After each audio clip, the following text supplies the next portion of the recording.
আজকে বিকেলে শেষ হয়েছে বাংলাদেশ জাতীয় সংসদের ত্রয়োদশ জাতীয় সংসদ নির্বাচন।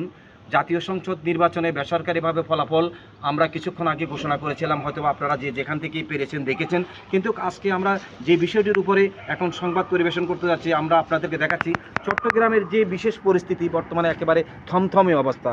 সেনাবাহিনীর কঠোর সেনাবাহিনীর নিরাপত্তার মাধ্যমে নির্বাচন শেষ হয়েছে, কিন্তু এখনও রাস্তা থমথমে অবস্থা দাঁড়িয়েছে।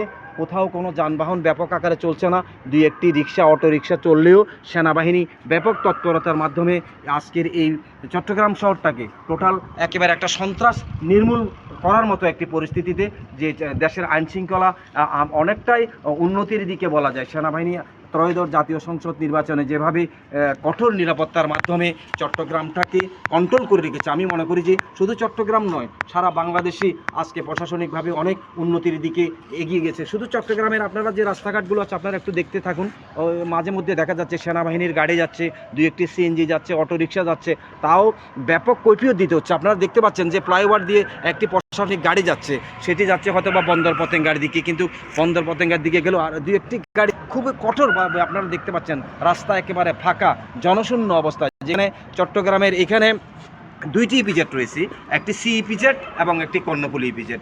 20 লক্ষ শ্রমিকের যেখানে কর্মসংস্থান, সেই 20 লক্ষ শ্রমিকের কর্মসংস্থান একেবারে এখন জনশূন্য অবস্থায়। প্রায় 4 থেকে 5 দিন, আগামী শনিবার গার্মেন্টসগুলো খুলবে, হয়তো তখন আরও জনমুখরিত হয়ে উঠবে এই সমস্ত রাস্তাঘাটগুলো।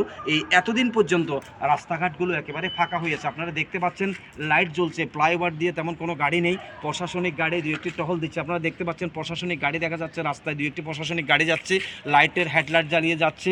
কোথাও কোথাও গাড়ি দাঁড় করিয়ে যারা লোকজনকে দেখছে সেখানে তাদেরকে কৈফিয়ত জারি করতে হচ্ছে কেন তারা এত রাত্রে রাস্তায় ঘোরাঘুরি করছে। প্রশাসনিকভাবে এসব দেশবাসী কামনা করে দেশ যেন এভাবে শান্তির নির্বাচনের মাধ্যমে, যেভাবে সঠিক নির্বাচন হয়েছে, যেভাবে সুষ্ঠু নির্বাচন হয়েছে ত্রয়োদশ জাতীয় সংসদ নির্বাচনে, এভাবেই নির্বাচন হওয়ার পর, সরকার গঠন করার পর দেশ শান্তিভাবে শান্তিতে পরিপূর্ণভাবে চলতে পারে। দেশের জনগণ 17 থেকে 18 কোটি যে সমস্ত জনগণ আছে তারা সবাই কামনা করে আগামী যে জাতীয় সংসদ নির্বাচন হয়েছে, জাতীয় সংসদ নির্বাচনের পর দেশের শান্তি শৃঙ্খলা বিরাজ করবে এবং সমস্ত জায়গায়, যেখানে আমরা অনেক জায়গায় খবর পেয়েছিলাম নির্বাচনের আগে অনেক সংখ্যালঘুদের বাড়িতে আগুন পাট দেওয়া হয়েছিল, সেটা যেন নির্বাচনের পরে দেশের শান্তি শৃঙ্খলা বিরাজ করার পরে অপরাধীদের দমন করার জন্য প্রশাসন যেন ওই সমস্ত অপরাধীদের বিরুদ্ধে আরও জোরালো পদক্ষেপ নেয়, এটা আমরা কামনা করছি। সুপ্রিয় দর্শক, দেখতে থাকুন দৈনিক আজকালের দর্পণের লাইভ পেজ।